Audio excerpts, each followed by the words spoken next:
নমস্কার প্রিয় দর্শক, আমার আজকের এই প্রতিবেদন শুরু করব একটি প্রশ্ন দিয়ে। প্রশ্নটা হলো, আমাদের রাজ্যে বুদ্ধিজীবী শব্দটা কি উধাও হয়ে গেল? বুদ্ধিজীবী যারা, তাদের বুদ্ধি কি লোপ পেল?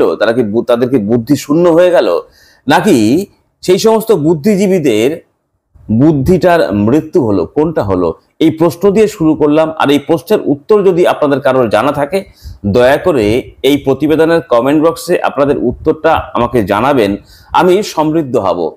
এখন আপনাদের মধ্যে এই প্রশ্ন জাগতে পারে যে হ্যাঁ, এই প্রশ্ন তুমি কেন করলে, বা এই প্রশ্ন দিয়ে তুমি কেন শুরু করলে? এই কারণেই শুরু করলাম। আমরা একটু পেছনের দিকে ফিরে যাই। 2011 সালের আগে বামফ্রন্ট সরকার 34 বছর তারা সরকার চালিয়েছে। 2011 সাল থেকে আজ পর্যন্ত তৃণমূল কংগ্রেস দ্বারা পরিচালিত একটি সরকার তৈরি হলো। তারা সরকার এই মুহূর্তে চালাচ্ছে। এর মধ্যবর্তী সময়ে আমরা একটা শব্দের সঙ্গে পরিচিত হলাম। সেই শব্দটা হলো বুদ্ধিজীবী শব্দ।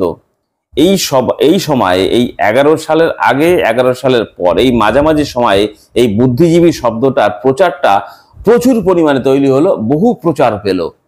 এবং সেই সময় কিছু অংশের মানুষ তারা রাস্তায় নামলেন, হাতে মোমবাতি নিয়ে, হাতে ফ্লেক্স নিয়ে ঘন ঘন তারা রাস্তায় নামতেন, মিছিল করতেন। কখনো মোমবাতি মিছিল, কখনো ব্যানার নিয়ে, কখনো কালো কাপড় বেঁধে মুখে কপালে তারা মিছিল করতেন। তাদের নাম দেওয়া হলো বুদ্ধিজীবী। বামফ্রন্ট সরকার ভুল নীতি গ্রহণ করছিল, তাই নিয়ে নাকি রাজ্যের ক্ষতি হচ্ছিল, রাজ্যের মানুষ বিড়ম্বনার মধ্যে ছিল। সেই কারণে তারা রাজ্য সরকারের বিরুদ্ধে বিভিন্ন সময় তাদের বিভিন্ন নীতির বিরুদ্ধে পথে নামলো। তাদের মূল উদ্দেশ্য এটাই ছিল বলে ধরে নেওয়া যেতে পারে যে বামফ্রন্ট সরকার অনেক হয়েছে, এবার তাদের সরে যাওয়া উচিত। বামফ্রন্ট সরকার সরে গেল। তাদের আন্দোলনের ফলে নতুন সরকার তৈরি হলো। যদি আমরা ধরেও নিই, নতুন সরকার তৈরি হলো তৃণমূল কংগ্রেস দ্বারা পরিচালিত সরকার।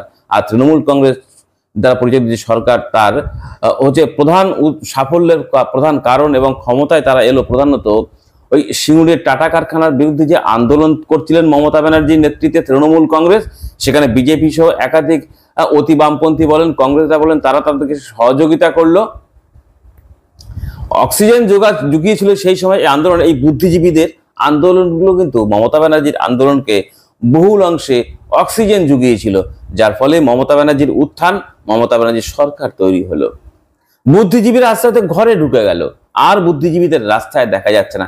একের পর এক বিভিন্ন ধরনের জনবিরোধী নীতি এই সরকার গ্রহণ করছে বলে অভিযোগ বহুবার উঠেছে। বহু রাজনৈতিক দল, বিরোধী রাজনৈতিক দল করেছে, কিন্তু বুদ্ধিজীবীদের মধ্যে আর কোনো বিরোধিতা ছিল না।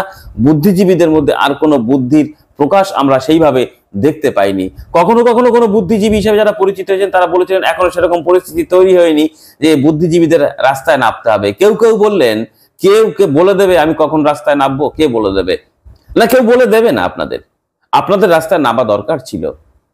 আর এই সময় বেশি বেশি করে আপনাদের রাস্তায় নামা দরকার ছিল এই কারণেই, আপনারা বুদ্ধিজীবীরা, সবাই বুদ্ধিজীবী, আমাদের প্রত্যেকেরই বুদ্ধি আছে, কিন্তু আপনারা একটু উৎকৃষ্ট মানের নিজেদেরকে মনে করেছিলেন কিনা জানি না। অনেকেই একটু উৎকৃষ্ট হিসাবে আপনাদের মনে করতো, উৎকৃষ্ট চিন্তা ভাবনার মানুষ বলে আপনাদের মনে করতো। সেই জন্য আপনাদের কাছে মানুষ আশা করেছিল যে আপনারা অন্তত এই সময় নামুন। এই সময়টা কোন সময় আপনারা জানেন, যে রাজ্য সরকারের ব্যর্থতা বলেন, এসএসসির ব্যর্থতা বলেন, শিক্ষা দপ্তরের ব্যর্থতা বলেন, তাদের ব্যর্থতার কারণে 26,000 চাকরি প্রাপক, যেখানে শিক্ষক শিক্ষিকা রয়েছে, অশিক্ষক কর্মচারী রয়েছে, তাদের চাকরি চলে গেল। তাদের সামাজিক সম্মান নষ্ট হলো, তাদের উপার্জনের রাস্তাটা বন্ধ হয়ে গেল সুপ্রিম কোর্টের নির্দেশে। তারা তাদের ন্যায্য সম্মান, সামাজিক সম্মান ফিরে পাওয়ার দাবিতে, তাদের চাকরি ফিরে পাওয়ার দাবিতে তারা যখন লড়াই আন্দোলন করছেন, সেই সময় দাঁড়িয়ে এই সমস্ত শিক্ষক শিক্ষিকাদের রাস্তায় পড়ে মার খেতে হচ্ছে। এর আগে কসবাতে আমরা দেখেছি ডিআই অফিসে লাঠি পেটা করা হয়েছে। লাঠি পেটা করতে গিয়ে লাঠি ভেঙে গেছে, বহু শিক্ষক শিক্ষিকা অসুস্থ হয়ে পড়েছিলেন। এর আগে আমরা একটা জায়গায় দেখেছিলাম শিক্ষক শিক্ষিকাদের যেটা অভিযোগ উঠে আসছে, লাইট বন্ধ করে দিয়ে তাদেরকে লাঠি পেটা করা হয়েছিল।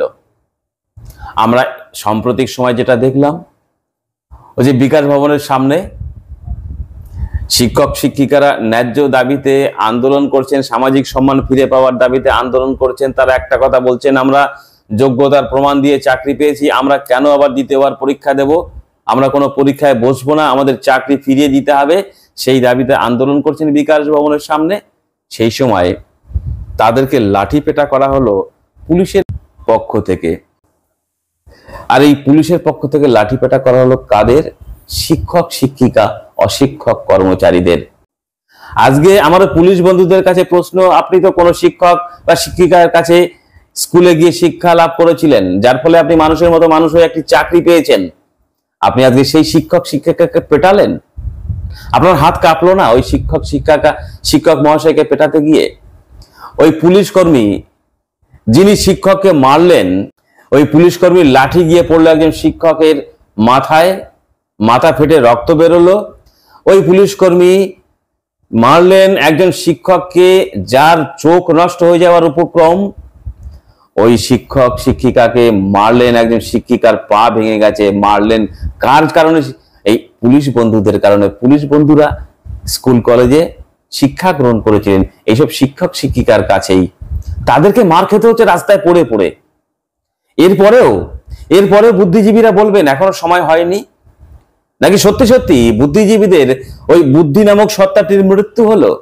যদি তাই হয়ে থাকে, পরে আপনি ভাবুন, একটা কথা আপনাদের কাছে না বললেই নয়, সেটা হচ্ছে ওই যে শিক্ষক শিক্ষিকারা মার খেলেন রাস্তায় দাঁড়িয়ে, যাদের এই সময়ে চক ডাস্টার হাতে থাকার কথা ছিল, যে ছাত্রছাত্রীদের পড়াবার কথা ছিল, সেই ছাত্রছাত্রী বাড়িতে বসে টিভির পর্দায় বা মোবাইলে সোশ্যাল মিডিয়ায় দেখছে যে তার শিক্ষকের মাথায় পুলিশ লাঠি দিয়ে মারছে, তার শিক্ষিকার পা ভেঙে গেছে, তার শিক্ষকের চোখে মারা হয়েছে, চোখ নষ্ট হওয়ার উপক্রম হয়েছে। আপনি ভাবুন, ওই ছাত্রছাত্রী যে দেখলো তার শিক্ষক মহাশয়দের মারা হচ্ছে, ওই ছাত্র বা ছাত্রীর মনে কি জিনিস তৈরি হচ্ছে বলুন তো? এই শাসকের প্রতি একরাশ ঘৃণা তৈরি হচ্ছে, এই পুলিশের প্রতি একরাশ ঘৃণা তৈরি হচ্ছে। বড় হয়ে যে ছাত্রছাত্রী দেখলো তার শিক্ষক মহাশয়কে পুলিশ মারলো, সেই ছাত্রছাত্রীরা বড় হয়ে যখন একটি ভালো চাকরি পাবেন, ওই পুলিশকে দেখে সে ঘৃণা করবে না? পুলিশের প্রতি একজন শিশুর মনেও ঘৃণা জন্মে দিল এই রাজ্য সরকারের যে ভ্রান্ত নীতি, রাজ্য সরকারের যে হচ্ছে যে বিরোধী জনবিরোধী নীতি। এই নীতির কারণেই সমাজে প্রশাসনিক ব্যবস্থাটাকে সঠিক রাখার কাজ যারা করেন সেই পুলিশদের সম্পর্কে একটি ঘৃণা জন্মে গেল একটি শিশুর মনে, যে দেখলো তার শিক্ষক মহাশয়কে পুলিশ লাঠিপেটা করছে। ভাবুন, যে শিক্ষক মহাশয় একটা সময় আমরা যখন স্কুল কলেজে পড়তাম, আমরা পড়াশোনা যদি না করতাম, শিক্ষক মহাশয় দ্বারা যাতে আমরা ভালো পড়াশোনা করি, কখনো কখনো আমাদের একটু বেত্রাঘাত করতেন, বেত দিয়ে মারতেন। আজকে যে শিক্ষক মহাশয় স্কুল কলেজে ছাত্রছাত্রীদের শিক্ষা দেওয়ার জন্য একটু লাঠি পেটা করবেন, আর সেই শিক্ষককে মার খেতে হচ্ছে। কাকে? যে শিক্ষকের কাছ থেকে শিক্ষা লাভ করে বড় হয়ে আজকে সে পুলিশের চাকরি পেয়েছে, সেই যার কাছ থেকে শিক্ষা গ্রহণ করে পুলিশ হয়েছে, সেই পুলিশের সাথে মার খেতে হলো শিক্ষককে। এর থেকে লজ্জাজনক, দুঃখজনক আর কিছু হতে পারে? এরপরে বুদ্ধিজীবীরা চুপচাপ বসে থাকবেন? এরপরে বুদ্ধিজীবীরা রাস্তায় বেরোবেন না এই অন্যায় আচরণের বিরুদ্ধে? আমি কথা বলছি, কথা ঠিক, পুলিশ প্রশাসন যারা মেরেছেন, আচ্ছা তারা তো নিরুপায়, তারা তো চাকরি বাঁচানোর তাগিদে তারা হয়তো এ কাজ করেছেন। সবাই হয়তো মারতে চাননি, সবাই শিক্ষক মহাশয়দের উপর আক্রমণ করতে চাননি, কিন্তু তাদের চাকরি বাঁচানোর জন্যই কোনো একটি জায়গার নির্দেশে এ কাজ করতে হয়েছে। আর সেই শিক্ষক মহাশয়দের আজকে নোটিশ পাঠানো হয়েছে যে তারা যদি তাদের বিরুদ্ধে মামলা, মার খেলো শিক্ষক মহাশয়রা মার খেলো, আবার তাদের বিরুদ্ধেই মামলা করা হলো, নোটিশ পাঠানো হয়েছে, নির্দিষ্ট সময় হাজির না হলে ওই শিক্ষক মহাশয় গ্রেপ্তার হতে পারেন। আপনি একটাবার ভাবুন, ওই যে কথা বলছিলাম, ওই যে স্কুলে পড়ানো শিক্ষক মহাশয়, সেই ছাত্রছাত্রী দেখছে তার শিক্ষক মহাশয়কে মারা হলো, আবার তার বিরুদ্ধে হচ্ছে মামলা করা হলো, নির্দিষ্ট সময় না গেলে তাকে গ্রেপ্তার করা হবে, যদি দোষী সাব্যস্ত কোনোভাবে করতে পারে কোনো অচিলায়, তাহলে তাকে জেলও কাটতে হতে পারে। আপনি ভাবতে পারেন একবার? আপনি কল্পনা করুন তো, একটি শিক্ষক মহাশয় তার নিজের সম্মান, তার চাকরি চলে গেছে রাজ্য সরকারের অপদার্থতার কারণে, এসএসসির অপদার্থতার কারণে, মধ্যশিক্ষা পর্ষদের অপদার্থতার কারণে এই অভিযোগটা তো উঠে আসছে। তাদের কারণে চাকরি চলে গেল, সামাজিক সম্মান নষ্ট হলো। এই সামাজিক সম্মান ফিরে পাওয়া এবং নিজেদের ন্যায্য অধিকার ফিরে পাওয়ার দাবিতে আন্দোলন করতে গিয়ে সেই শিক্ষক মহাশয়কে মার খেতে হচ্ছে, চোখ নষ্টর উপক্রম, হাসপাতালে ভর্তি হচ্ছে, পা খেতে হচ্ছে, পা ভেঙে যাচ্ছে, হাসপাতালে ভর্তি হতে হচ্ছে। আবার তাদের বিরুদ্ধে মিথ্যে মামলা দিয়ে তাকে গ্রেপ্তার করা হতে পারে, এরকম নোটিশও এলো। এবং যদি তাকে ওই যে কথা বারবার বলতে হচ্ছে, যদি তাকে কোনো রকম ভাবে দোষী সাব্যস্ত করতে পারে পুলিশ, তাহলে তাকে জেলেও খাটতে হতে পারে। আপনি ভাবুন তো একবার। আর এই ঘটনাগুলো গিয়ে দেখছে শুধু ওই ছাত্রছাত্রীরা দেখছে তা তো নয়, সমাজের সমস্ত অংশের মানুষ দেখছে। এবং দেখছেন কারা?